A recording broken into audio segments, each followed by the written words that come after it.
In light of what's been going on the past month, most everyone is saying Tehillim. David HaMelech words are shogu befinu more than probably any time in recent memory. And many wonder, like, what are we doing? What are we accomplishing with this whole process of saying Tehillim? And of course, the accomplishments are many. Ultimately, it's a tremendous chus. The words of David HaMelech were prophetic in terms of needs of Klal Yisrael throughout the generations, and filled with Kedusha, which when we recite them, we certainly evoke great Rachmi Dishmaya. But more specifically, there are two aspects that are in the saying of the Tehillim. One is that many of the kapitlach refer actually to tzoros and asking Hashem to help us.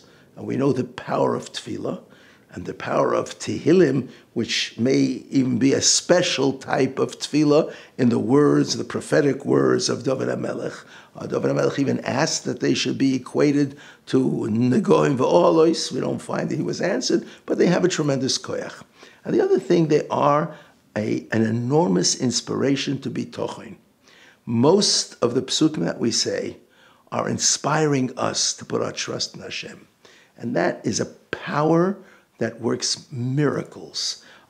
We don't know, we can't evaluate, we'll never really know the effects of each person's heartfelt tefillos, heartfelt Tehillim. We'll never know how every elevation in bitochen has saved another life, has prevented another tragedy. But it all works. It works wonders, and we're participating. And when we do it with heart, when we feel the need, when we feel the tzora, when we feel the loneliness, the fact that we have no one else to turn to except HaKadosh Baruch Hu, that is the most effective use and the most effective time and way to say Tehillim. In Maskil David, Kuf Mem Beis, which is often said these days, David HaMelech expresses this very, very openly. He's hiding in a cave. He's running for his life. And he turns around and he says, Habet yomin ra'eh ve'ein li makir. He says, look to the right. Nobody even recognizes me. Ovad monos mimeni, no place of refuge. Ein deirish l'nafshi. Nobody's even asking about my well-being. I'm all alone. I have no friends. I have only one place to turn, and that's to you. And then he says, Zo'akti elecho Hashem, omarti ato machsi. I cried out to you, Hashem, you are my place of refuge. And the Ralbag, the Radak, adds one word. He says, Lefikoch zo'akti.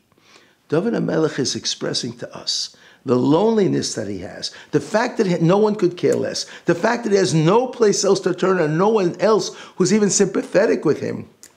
That is what motivates him to a level of zo'akti elecho Hashem, crying out and recognizing, not just saying, Ato machsi, you and only you are my place of refuge. I think this is really what we're doing. And in the world today, even though there are some indications and some statements and some gestures and maybe some real help as well, but we're still as alone as ever.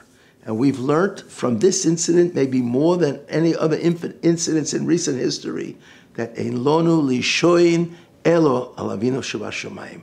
We can only rely on HaKadosh Baruch Hu, and therefore we say lefikoch, because we have no one else to rely on. Zo'akti elecho Hashem, omarti ato machsi. You are my place of refuge. And the realization and the heartfelt feeling and the expression and the constant expression, the constant concern that we express when we say this psukim and these kapitlach of Tehillim are undoubtedly responsible for so many of the miracles that we're hearing about.